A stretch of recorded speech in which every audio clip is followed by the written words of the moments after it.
All right. Well, thanks for taking the time to have a quick listen here for those that do. So, aim to cover off quite a bit of what's happening in the world of AI and how it's affecting the business landscape for our clients and for the people that are Microsoft and my guest here from TechData are working with.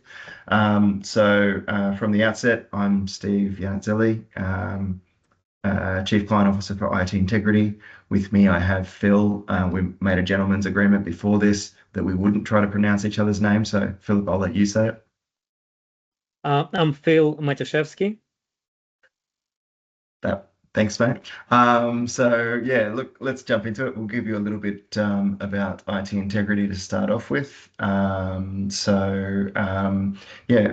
Yeah, IT integrity started 24 plus years ago, or 2001 now, so just over 24 years ago, with the core ethos really focused on helping organizations adopt technology and make structured technology investments that would be focused on their commercial outcomes.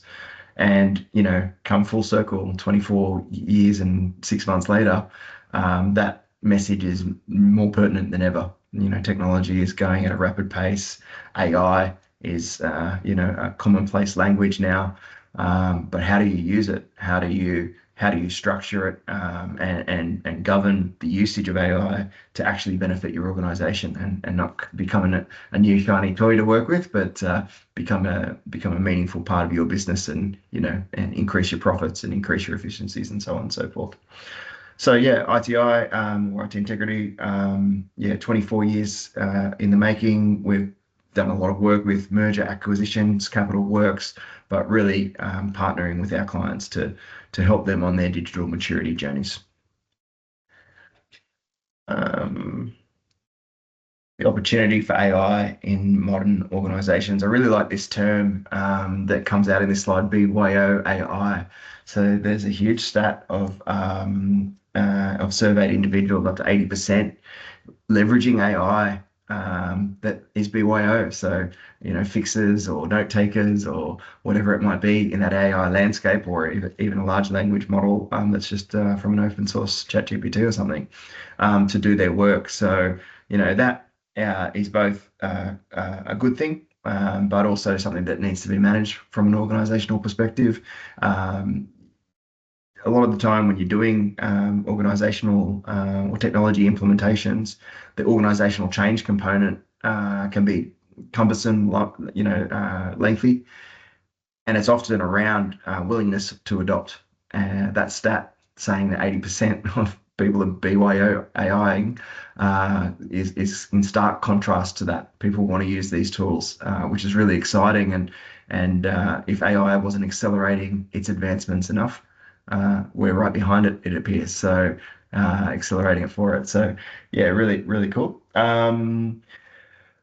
53% in this survey, which is a Work Trend Index annual report, but 53% are saying that they can't keep up with the pace of their work. I'm certainly one that gets a couple of hundred emails a day.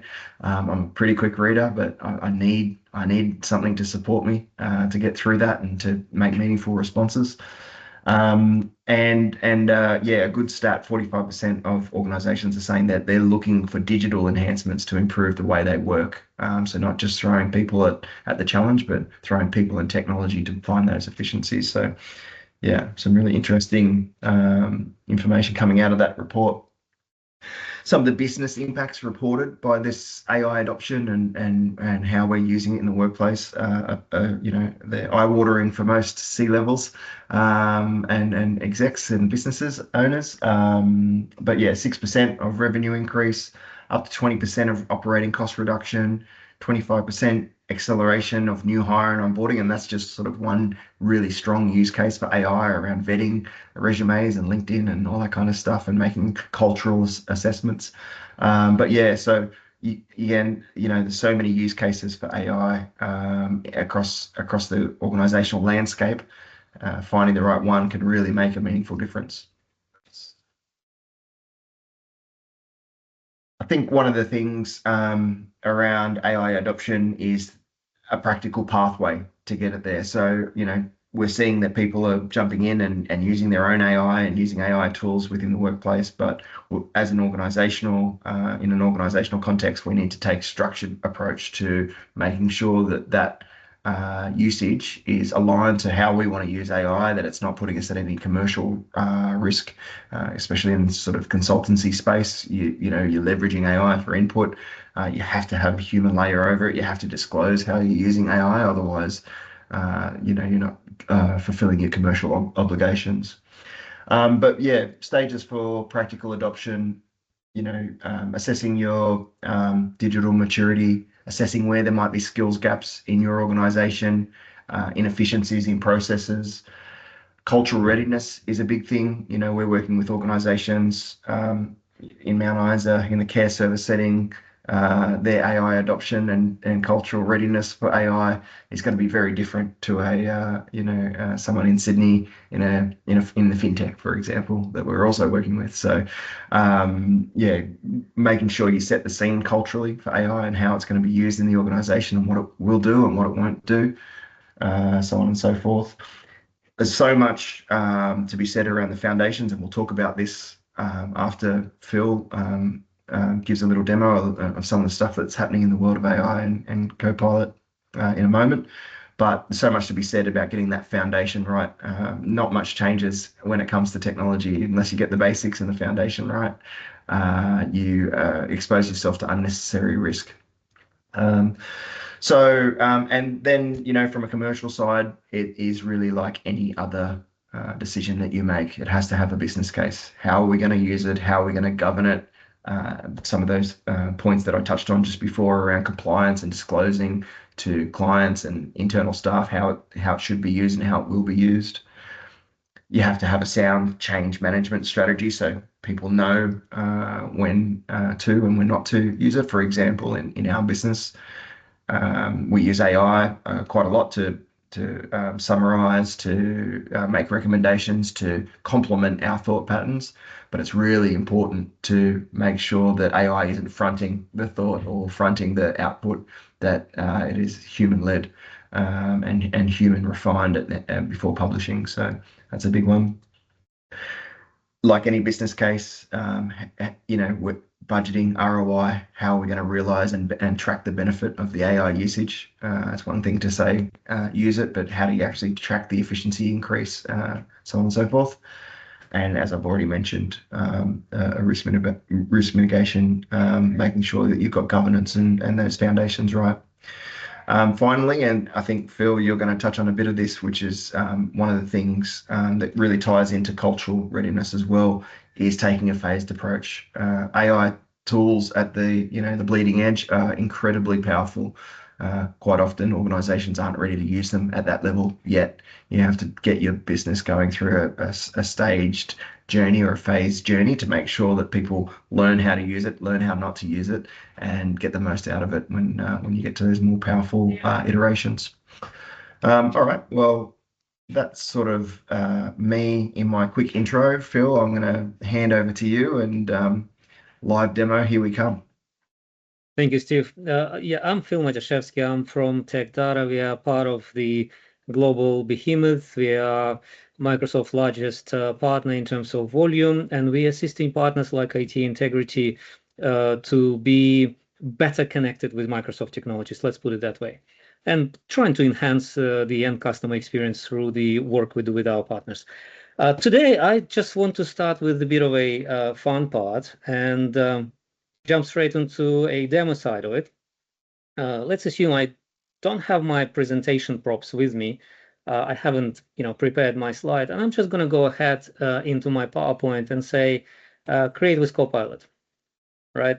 It gives me the ability to use my organization designs or organization approved templates in this case, right? And I'm going to pick APJ because we're apparently in that region.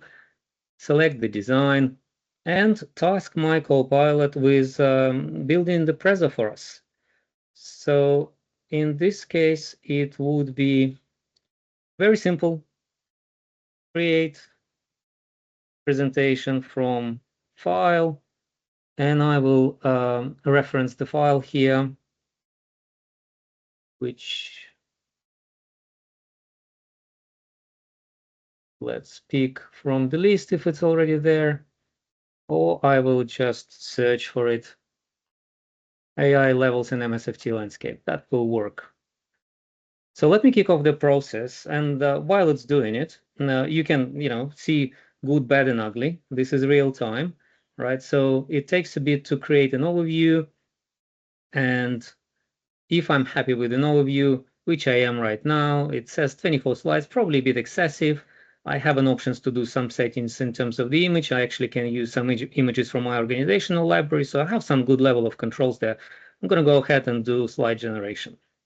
So it may take a minute or two for it to produce things for us, but let's stay on it. Again, good, bad, and ugly, real time, so we understand how it works in reality. I perhaps should have watched this demo before I built my slide, Phil. But Steve, yeah, good point. Good point. What I've learned, right? I probably a bit on the spectrum and a bit of ADD, right? For me, when I have something to start with, when I have a bit of a skeleton, I can ace through the work. Yes. When it's a daunting task of starting from scratch, I can struggle, right?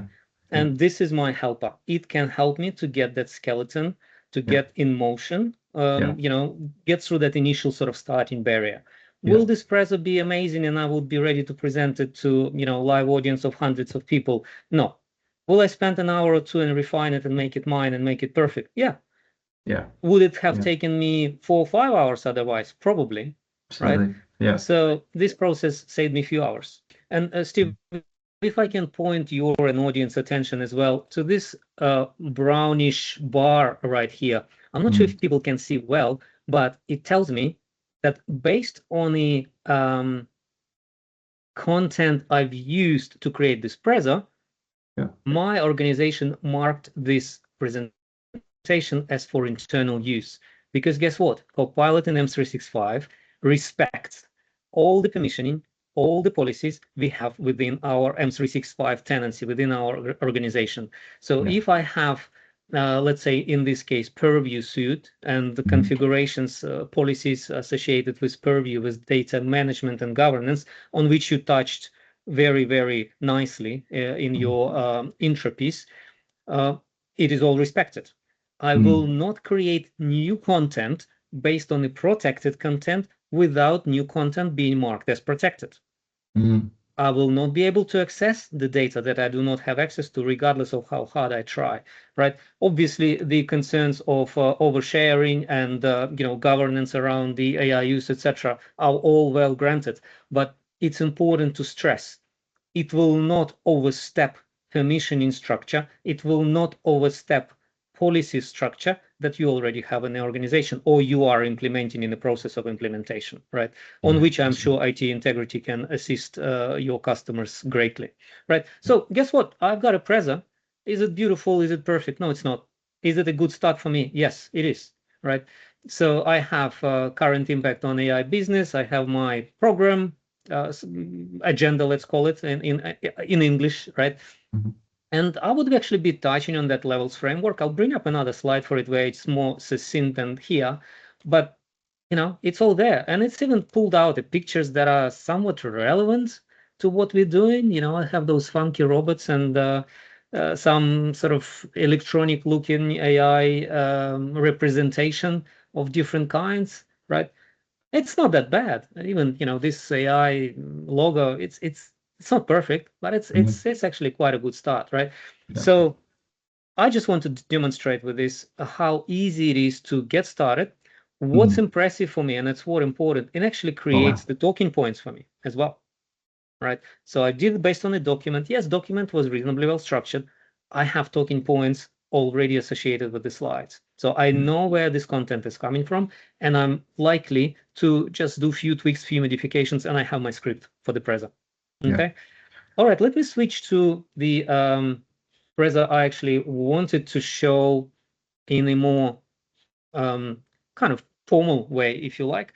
And I really like to start with this little framework that we see customers actually appreciating, and it gives them a bit of a foundation, if you like, to think about the capability and complexity of different AI solutions that organization can take on, right? And look, we are focusing on Microsoft, we are focusing on Copilot and M365 today, right? So we kind of squarely landing in this level 1 productivity tools bucket.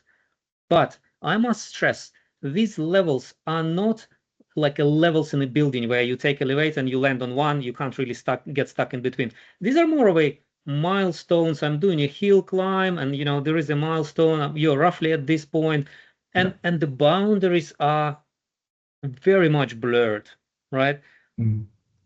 The more powerful the AI tools become, the more boundary blurring we observe, right? If we all started on this entry level AI with ChatGPT 3 years ago, just 3 years ago, right? That's when it's sort of just insane, right? And Copilot in M365, realistically 2 years ago, right? I've been using it since Gen 24, so almost 2 years, like full on, paid version, let's put it that way, right? The initial ChatGPT was that entry-level AI. That's in basic and browser experience. And one would think Microsoft free Copilot Chat is also that entry level, right? Because it doesn't have access to my user-specific data. It's in browser experience, it's chat. What Microsoft did, they blurred the lines. Even that free Copilot Chat experience now has contextual awareness of what's on the screen. Right? If you allowed Copilot icon in the apps, and I will show in a demo, in a minute how that looks like, Copilot icon in your apps in the organization, when you're interacting with that Excel spreadsheet, Copilot actually knows what's on your screen. Even the free version does. Yes, level 1 tools are much more embedded into the data that I have access to, right? As a full M365 license holder, it is aware of all the meetings I had. It is aware of all the emails that are in my Outlook footprint. It is aware of all the data I have in my OneDrive, in all the SharePoint and Teams sites that I have access to. If my organization built or established connectivity with file servers, it would be aware of that information that I have access to. It would be aware of all the plugins and third-party apps that my account has access to, right? So that's why we kind of have a distinction of that sort of level 1 versus entry level, right? Because it has that grounding in the data that belongs to me or I have access to. And that's where you rightly pointed out earlier, I wholeheartedly agree. And one of the biggest concerns is data oversharing when organizations embark on a journey, and if they do not have any reasonable governance, any additional thinking, let's say, in a process, it's too easy to uncover something that was hidden by, security by obscurity. I think, one of the Microsoft friends gave an example of a construction company with a young fellow under 30 with Copilot license being assigned to him some time back, all of a sudden asking, oh, list all the females under 30 with their phone numbers. I can understand him as a male, but I would not understand it in a context of the business. That's wrong. And he had the answer produced for him. There were stories about people querying about exact salaries, etc. And if you do not have governance, if that oversharing is a possibility in a business, it can be concerning, right? The paid version will ground the responses based on all the data sources that your account has access to. It will respect all the permissions, but if you've been mistakenly allowed to access something, it will use that source as well. It's powerful, and with great power comes great responsibility, right? Love it. Yeah. That's the reason I mentioned Copilot Chat as a correct sort of entry-level point, because it does not have that power of grounding on all the organizational data. It is only aware of the context on your screen. Right? It is still protected by the same enterprise data protection commitment by Microsoft, right? It's exactly the same. So it's the safest free AI out there. There's no comparison, sorry. No one will match what Microsoft does because they maintain full control. The models are hosted within Microsoft boundary. Your data never leaves your tenancy perimeter. It's a big deal. It's a big deal, right? Yes, you have metadata leaving your organization, going to the model, but the model contained within Microsoft environment. So they have that full sort of custody, right? All processing is done in memory as well. That's important. So nothing is retained. And that sort of takes me to another, we're going to go back to these levels a bit later, but it takes me back to another important point, I think, worthwhile mentioning and worthwhile for our audience to kind of embrace and understand, is that Microsoft really positions Copilot as a user interface for AI, right?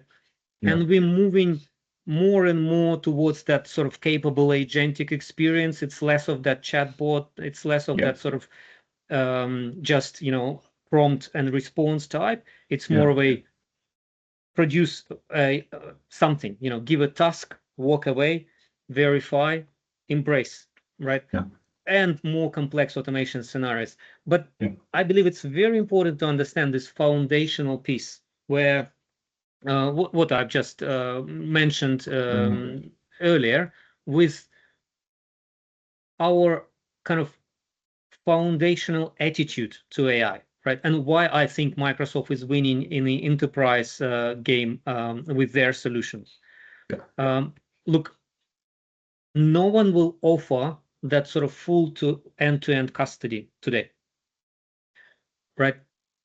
No one will provide you with those contractual obligations on enterprise data commitment. And guess what? That's something that our customers, M365 users, are covered for their OneDrives, Outlooks, SharePoints, Teams, emails today. It's exactly the same. Powerful guarantee. Guarantee, right? I believe it's very important, even for the free version. That's why I'm saying free version is the best free AI option out there, because you get the same guarantees, right? I also notice people sometimes have this misconception. Hey, AI will learn from my interactions with them. They may use my data, even if it's metadata fill. When you're saying the data does not leave my perimeter, but metadata does, it goes to the model. They will use it. The model will use it to improve itself, and who knows, it will surface it for someone else. That's not how it works. You probably know, Steve, that once the model is trained, it's pretty much frozen. Right. It can no longer learn. Once the training run is done, like what OpenAI did, they've released GPT 5.2 literally a few days ago. Guess what? It's already available in Copilot. I've checked it this morning. I can pick GPT 5.2. Amazing, right? So Microsoft is now a few days behind. They used to be a few weeks behind. Now it's a few days. But my point the very is, notion of versioning emphasizes your point. It's a frozen point in time. Absolutely. The model is frozen. It will not learn from your interactions with it. But people will say, hey, how it's going to adapt to my writing style, how it's going to improve over time for me. It's all the scaffolding, that Copilot being UI for AI. That's what makes the magic happen, right? It's all about so-called context window, right? I'm prompting the model with something. Guess what? My prompt would be enhanced with all the context, being it organizational data when I'm prompting about, my colleague who produced the most documents in the last week, which, I will show you shortly, or being it, my writing style that I would prefer. And now you have that in the settings. You can actually tell the model your preferences and it will listen. You can tell the model what to remember about you and it will listen, it will keep it. But it will be all kept in that scaffolding. Whenever you're prompting, your prompt would be enhanced with that information. It's not that model knows about you. It doesn't. It's just that the prompt, the scaffolding around it, that UI for AI, that is what contextually aware of you, right? That's how it works, right? And I'm emphasizing that Microsoft probably has the strongest enterprise-grade solution today. Right. And this is the point. The model is within their infrastructure. The data does not leave your perimeter. Metadata does. Yes, we have to construct that prompt, with the help of that scaffolding, which will contain some of your data. Right. Processing happens in memory. Nothing is stored. Comes back to you as a response. So I wanted to clear this foundational piece because I think it's important. People still get it wrong. Sure. And yeah, it's a piece of that if you miss, it progress confidently. Yeah, yeah. We talked about, there's a lot of stuff in there, and I'll probably recap on some of it as we Yep. sort of close there, Phil. But that phased adoption approach, Mm-hmm. this free version is just so great for that, because it's got the boundaries that you need in place to get people using it and familiarizing themselves with the way to use AI in their workplace. But then also moving into the deeper models, the permissions and the structures that you've put in place already before you allow them to use AI. When you broaden the tool set or that level, that's what you really got to get right. So we'll talk a little bit about that at the end as well. You mentioned a few war stories there, Phil. We've actually got ones from our journey, or our clients' journeys as well, in this space. So I'll talk to a few of those as we get to the end. Sure, absolutely. No, and that's great. For us, and look, for Microsoft friends, that's the most important stories from the field to understand what really matters in a live environment better, right? Yep. Okay, so with that said, let me jump into some of the demos I prepared for us today, right? And let me start with this, well, relatively simple, I would say. This is my demo environment. This is not my live environment. And I would like to do a basic sort of email summarization, because Steve, like you mentioned earlier, quite often you're CC'd on a thread that is 11 pages long, Yeah. and people expect you to understand what it is about and what's in it for you immediately, right? Yeah. In this case, it's not exactly the thread that I'm CC'd on, but it's a newsreel. Nevertheless, I'm going to ask, what are the key news relevant to the Phoenix, my organization, and my business unit, and what are the potential action points for this business unit, right? So I just want to show how easy it is to navigate things with the help of AI in this case, right? Yeah, it's a longish newsletter. I do not read it in full, and God forbid trying to understand what's relevant for us. But it highlighted key news that are relevant to cloud business unit, and it also listed potential actions for my organization cloud business unit. Are they all super relevant and I'm going to go and implement them tomorrow? Probably not, but some of them are. Because they highlight what's been in this particular newsreel. So as you can imagine, if it's a longish thread where there are some action points for you, it's a piece of cake to produce that. That's right. Yep. Yeah. So relatively straightforward. Another important one, and as we mentioned earlier, this Copilot button would be available even in the free version. So even the free version can produce this basic work for you. You're not going to have the work grounding button like I have here, right? But it will be able to produce that summarization, right? That's pretty impressive in my opinion. Yeah. Let me jump Amazing. to the next one, and this is one of my favorites because we get questions from partners on various technological aspects of ranging, with product comparison. This one actually came from my boss. Okay. I'm not sure if you heard about the vendor called Wasabi. They have a cloud storage product, Yeah. and my boss is asking, well, is it an opportunity for us to work with them through the channel, pretty much, work with our partners because it's a cloud storage vendor. This type of research can take people days, and bigger consultancy firms used to charge handsomely for this type of product selection, research comparison, the conclusions, etc. Yeah. Now it takes minutes. Yes, the researcher agent is a paid option, right? But it's a highly intelligent reasoning construct that walked away, I don't know, for 15, 20, 30 minutes. That's why I'm not showing this real time. Came up with initially with some clarification questions, to which I just said, go ahead. I wasn't in mood to clarify it today. All right. And it created this amazing report with executive summary, even with some, basic highlights, infographics, with company and product overviews. What I love about this, Steve, I have citations from where this coming from. Any critical point, any decision-making point, I can go and verify the source. Yeah, really meaningful. I don't trust the source. Okay, sorry, I'm going to question this part, right? Yeah. But every response that is, more or less impactful for me, I would ask for citations, and I would do verifications myself. And this is one of the reasons, especially this research type task, not some sort of agentic experience where you have just a quick action on your behalf, right? Is important. And Microsoft term Copilot is actually very fitting.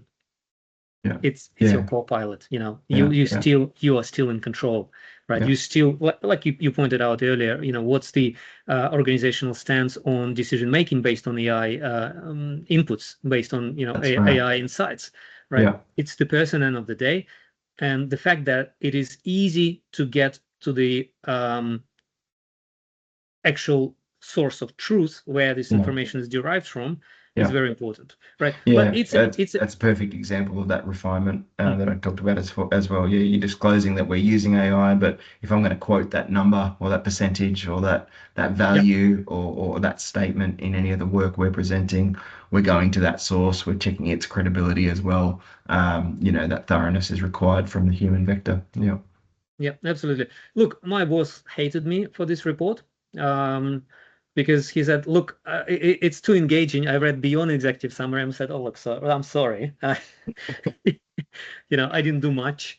But what I love about the workflow, when you working with Copilot, let's say in the web interface or even in a Teams interface, it's fairly easy to do conversions, right? If I go open in Word, it will pretty much, create a Word document for me that I can edit in a familiar environment. I can obviously open it in a desktop version.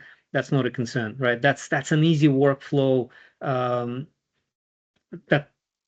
I think is appealing for majority of us, that are used to our standard sort of M365 Office products. And guess what? And I'm getting Copilot in Word as well. And even the free version, yes, it's not going to switch to my work data. It's going to be just web only, but it's going to have it. And it's going to be contextually aware of a document on my screen. I won't be able to do reference, and I won't be able to say, hey, formatted in a template of document such and such. I'm not going to be able to use organizational templates here, right? With the free version.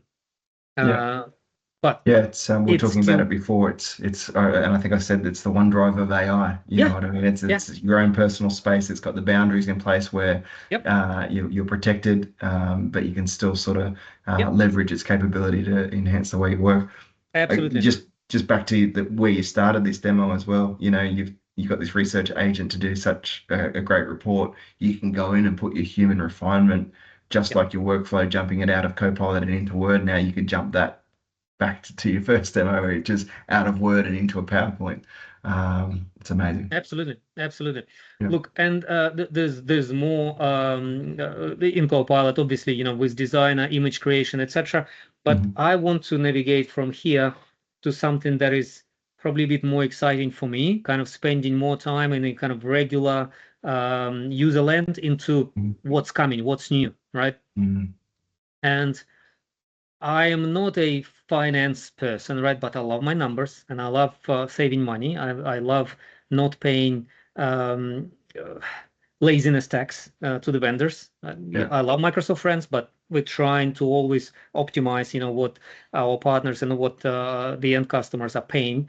And, one of the powerful capabilities that are new is the experience in applications like Excel that is now not just advisory and analysis, right? That is also possible, and I'll show examples in a minute, but also an experience that can create things for you.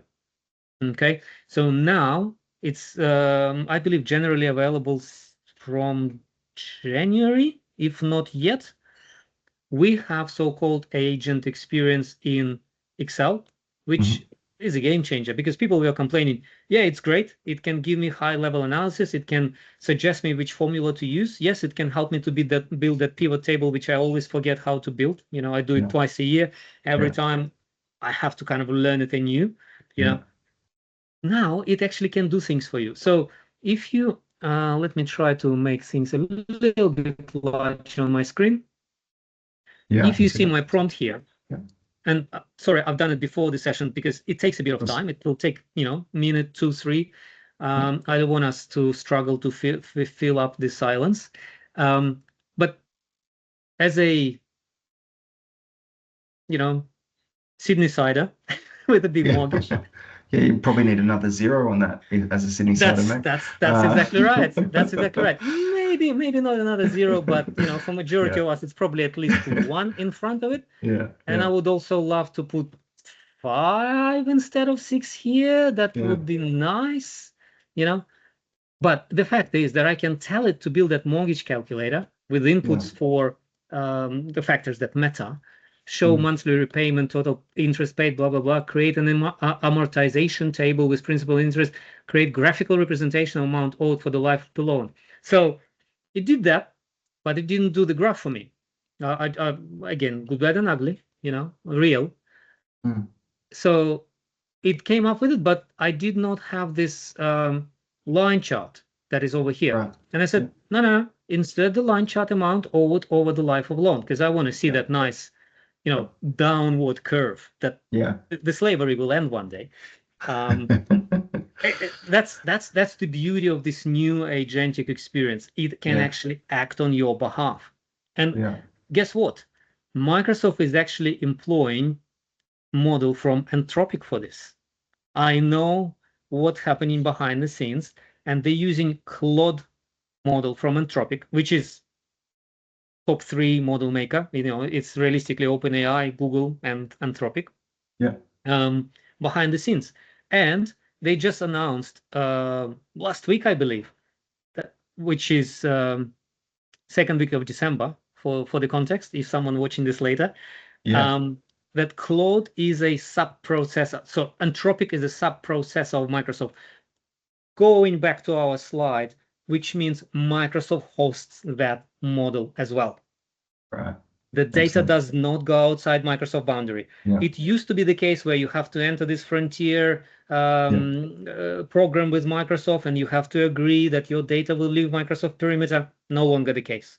Even this sort of advanced functionality that is using another model is now contained within Microsoft boundary, right? Are you impressed by this just a tiny bit?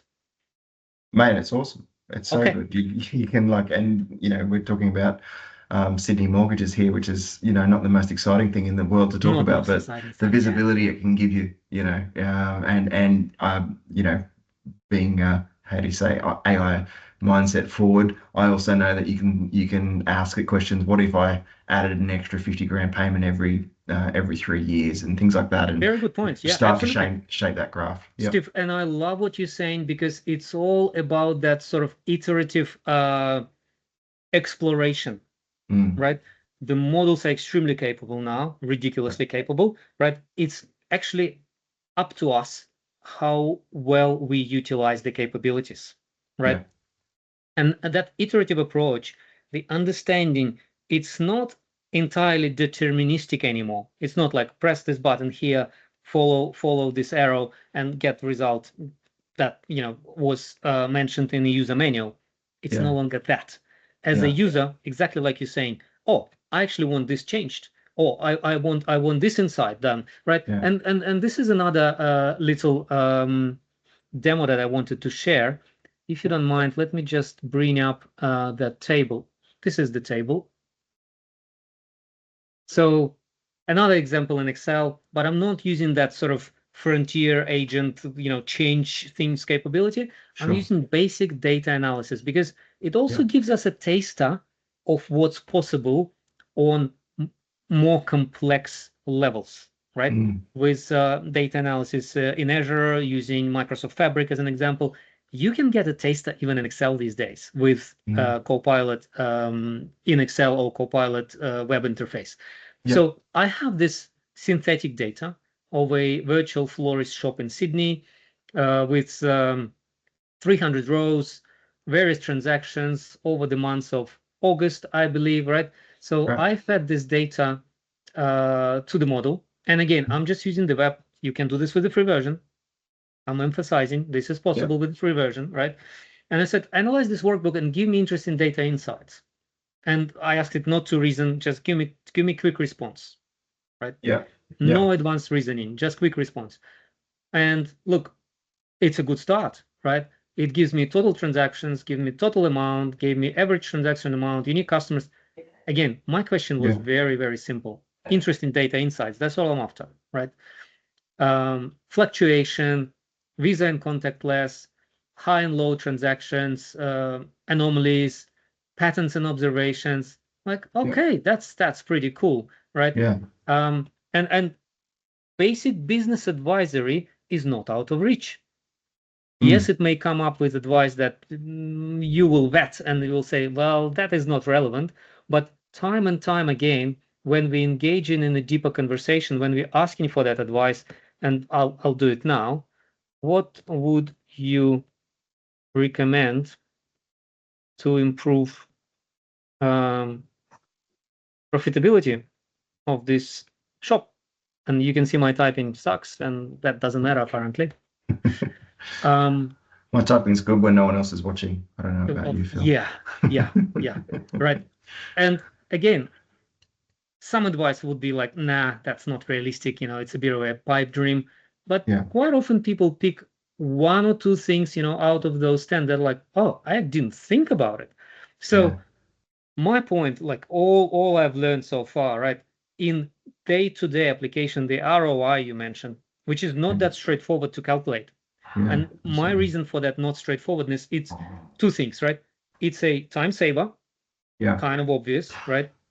Different roles, different time savings. But it is also capability enhancement. Yeah, absolutely. How do you calculate that? Yeah. It's only longer term use. It's only longer term observations. Right? I'm not a finance person. I'm not a business specialist. How would I, come up with this 7 leverage digital channels? I love that. Online ordering, social media marketing. Yeah. Right. And do you want more detailed action plan on a specific item, right? Yeah. That's the helpfulness. That's the suggestion. That's the capability enhancement. Yeah. I feel that we as knowledge workers, right, which majority of users would fall into that bucket. Yeah. We would be observing ourselves, broadening the spectrum of what we do. Yeah.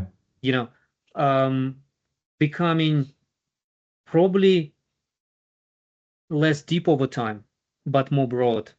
Yeah. And leaving some depth to AI in many cases, right? Yeah.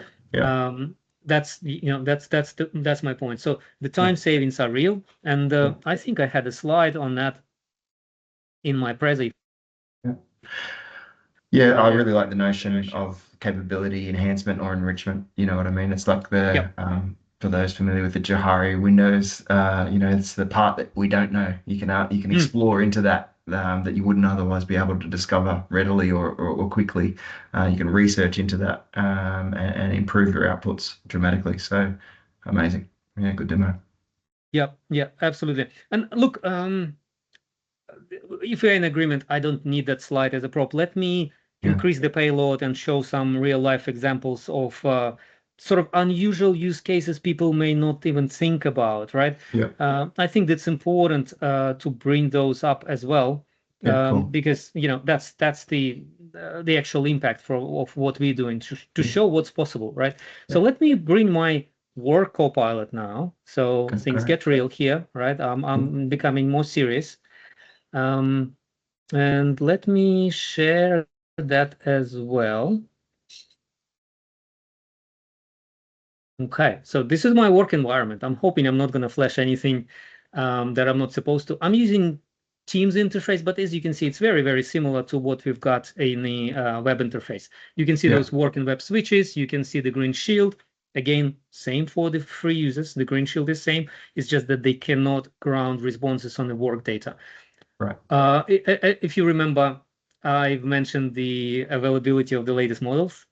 Great. Yeah. Right. Amazing, right? And I just left it at Aura. One of the interesting things you can do with work context, and let me try this prompt. I think this is a good one. unusual cases. If you are creative with your sort of thinking, you can gain very interesting insights based on your work data, right? So in my team, I have a total of probably wider team close to 18, 20 people now, right? Yep. And as you can see, the work version, the paid version, it's aware of your organizational structure. Well, at least what's reflected in M365, okay? Yeah. And it is aware of what your network is doing in terms of what is shared within the organization that your account has access to. Yeah. Okay. And those things are very special, in my opinion, right? It wouldn't be possible to prompt for something like this before AIification of our workplace with things like Copilot M365. And it's probably the only tool today that has that nuanced awareness. Yeah. Right? Yeah. Because incredible. I know OpenAI has the option to connect to your OneDrive data today, or like your SharePoint data. Great, like useful. But they don't have that Microsoft Graph awareness. That's the contextual, relationshipy bit that kind of glues things together for us M365 users. Yeah. Organizational structures, interdependencies between apps, data dependencies, etc., sources. Yeah. So you can see it gave me the caveat. It's telling me why, right?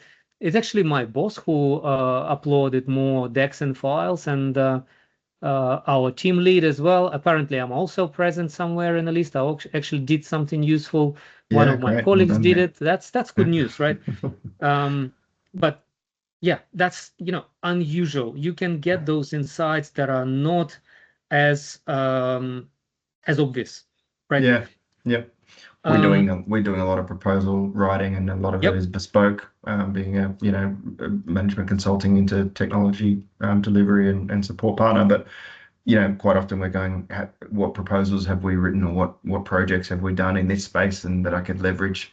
And that's the sort of insight it will get of, say, oh, these are the 4 projects, speak to these project managers, here are the lesson learned reports, so on and so forth, that can really accelerate and enhance the output of what we're then delivering to a client.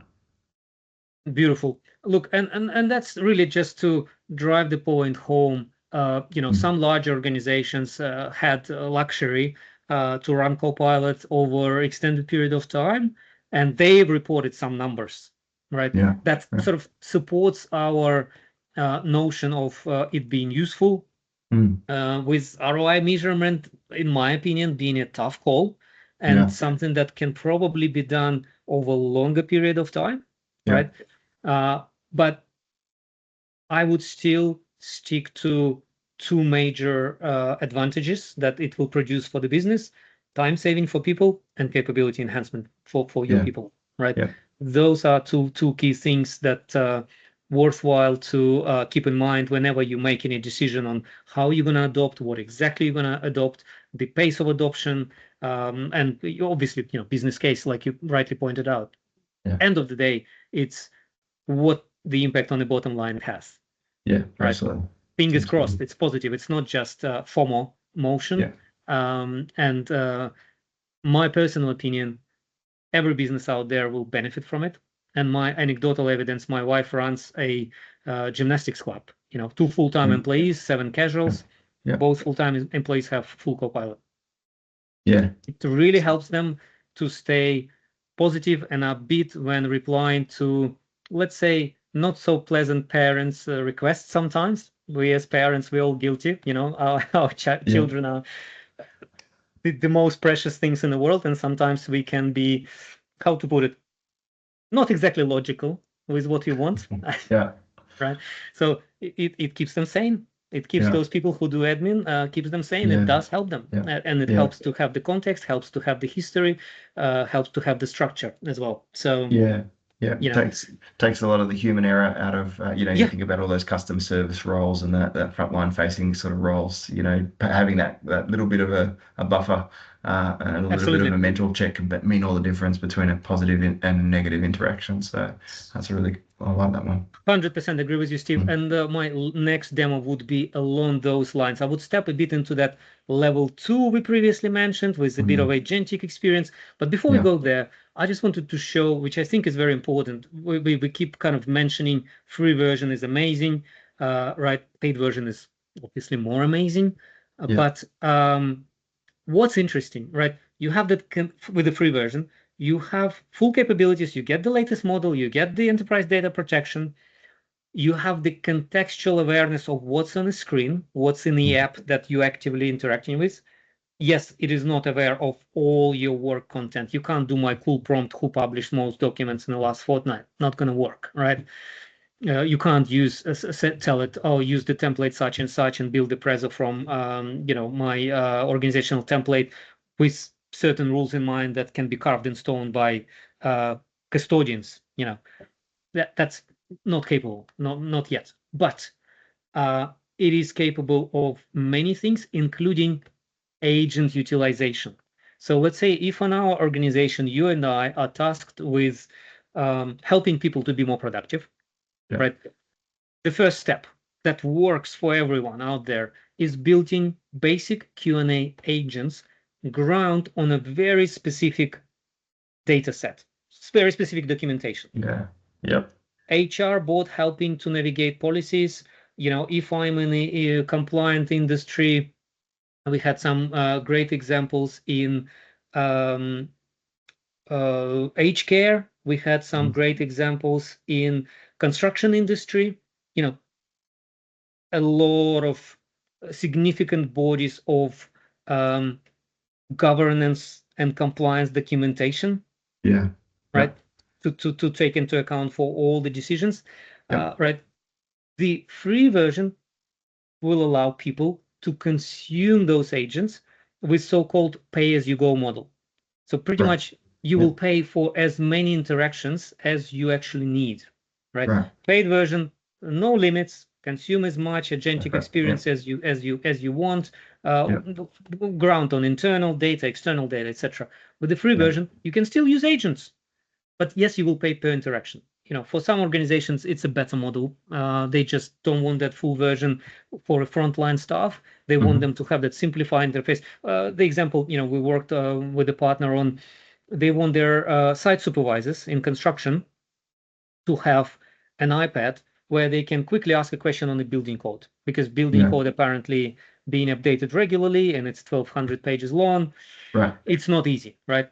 So let me segue from this into that basic agentic experience demo as well. Yep. And as you can see, my Wasabi research, I also did some infographics that it's amazing. Certain things just mind-blowingly amazing, right? And let me switch to that agentic very, very quickly. So I'm going to go with my Aussie Tax Expert agent. And let's start just, with a bit of wishful thinking, but there we go. I'm just using the prompt that I've used before. I will make 300K this year. How do I minimize tax? Wishful thinking, but nevertheless, let's give it a push. As you can see, and I hope you can appreciate me trying to be a true blue Aussie here with crikey mate and legit, etc. It's like I'm on the other side of this, mate. Look, I love the country, I love the culture, I love the people, and I think, it's very important. But what I wanted to demonstrate with it, right? This is this basic agentic experience, and I want to show very, very quickly how easy it is for a regular user to create this type of experience. This is something a regular user with a license can do. Or even if you're unlicensed, you can go into so-called Copilot Studio, but you need to be more on a power user or sort of IT specialist side to do that part. But if I'm a license holder, regular user, I can build this, well, literally in minutes. If I know what I'm after, and if I'm a quick typer or I have prepared the instructions, this is how easy it is. I'm telling it to be an experienced accountant with in-depth knowledge, but I'm asking it to present it in a light-hearted fashion. I'm asking it to, make interactions fun with Australian jokes and friendly slang, right? Communicate with as much slang as possible, right? And I'm telling it, just look at the ATO, please. Don't go elsewhere. I don't want taxation advice from elsewhere. Sorry, no. And it's that easy. You can pre-create some suggested prompts. So let's say my on-site supervisor example was, they have few suggested prompts that people kind of asking often. Or HR policies. They know what people inundate them with. Oh, what's my leave policy if I've been with the company for such and such long time. You can create it, right? And you can publish it for your team members. You can make it part of a Teams channel for those who listening to us or watching us with significant Teams user. You can make it as pretty much acting as a person in your team. You can ask it questions in the Teams context, in the Teams chat, right? Very easy, very straightforward. This basic level of agentic experience is very much democratized, right? What's beautiful about this? You limit the knowledge sources. You tell it, only look at this documentation, do not go elsewhere. Really focused. Right? Provide me with citations, so up to a level where it may help you, to navigate some paragraphs in that sort of extra large docker potentially. Okay. So that helps people in the field. That helps people to get those prompt answers in their day-to-day. As you said, Stephen, it's probably worthwhile for us to have another session. I think we've showed quite a few things, and I hope it would be enticing for people to explore it themselves, to engage with you guys, with us together on this journey. I believe it's very useful the way it is, and the way it is improving is ridiculous. And the pace as well. I think definitely feel a part 2 where we delve deeper into this agentic AI and the use cases there will be meaningful and a good listen. Look, there's so much that has come out. We've covered a lot of ground, which has been really good, and a lot of the things that I'd talk about in the close here, we've both touched on in my intro and through your demo.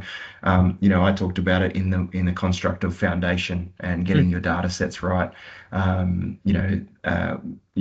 The permission structures around your modern identity and your Entra ID and who has access to what becomes really meaningful as you start to step into the level 2, level 3 space with AI. Our war stories, we've had a client turn on Copilot a little too early, and it surfaced executive salaries on the intranet, on the staff intranet.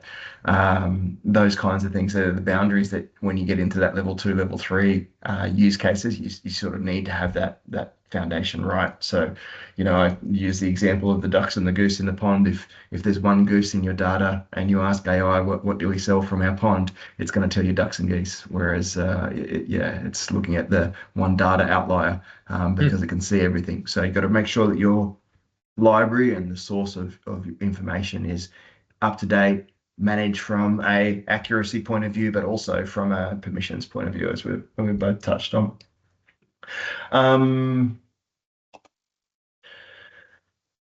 I won't talk about when access goes wrong. I sort of mentioned that. I think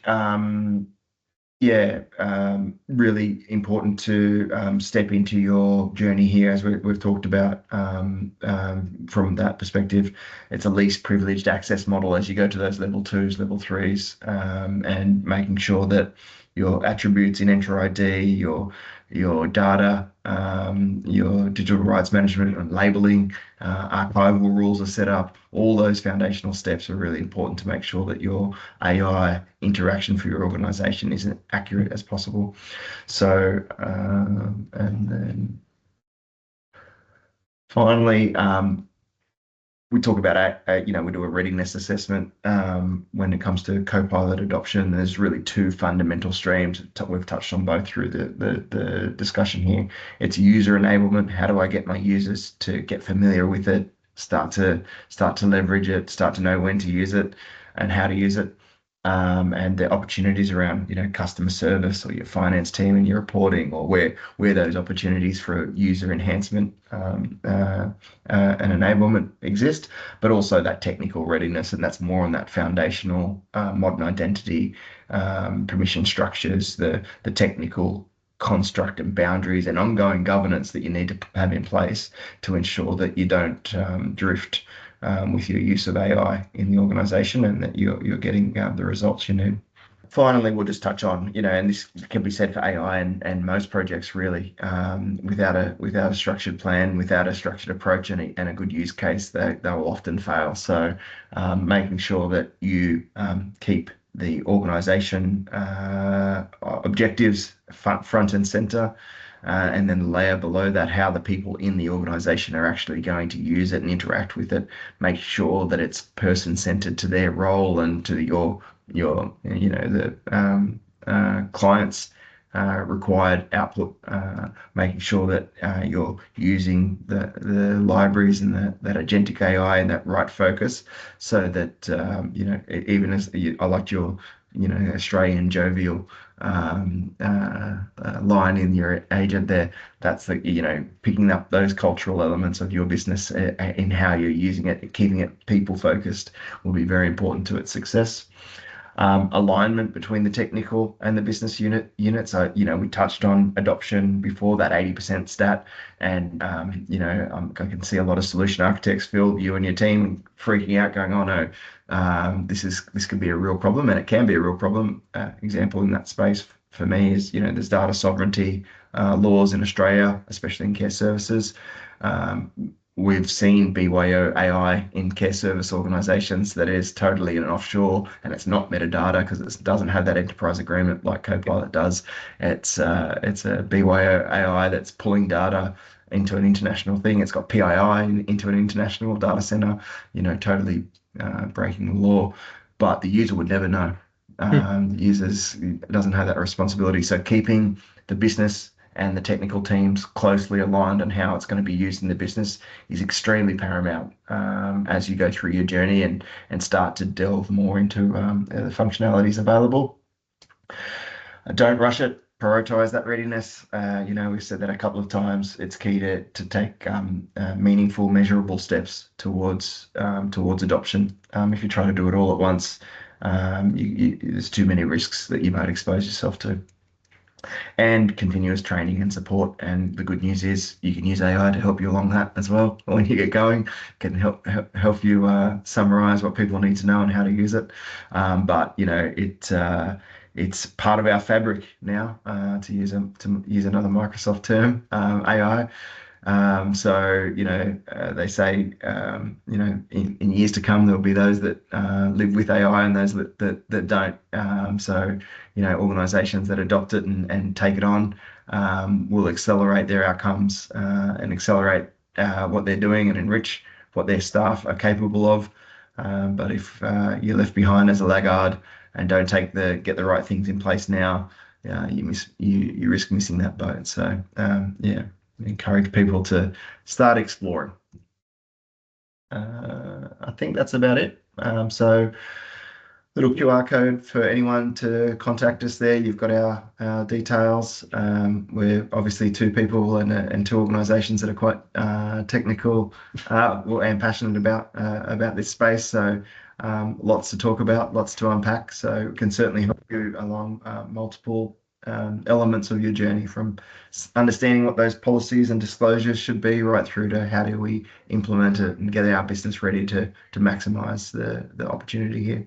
So Phil, can't thank you enough for your time, mate. That was an awesome demo. You covered so much. So even I was getting right into it. So thank you. Pleasure, Steve. And I will kind of ask you to uphold your promise. So we're going to get another session and we're going to dive even deeper and be even more specific, because that's what we love. We love real value to real customers. Yeah, love it. All right. Thanks all. Thank you very much.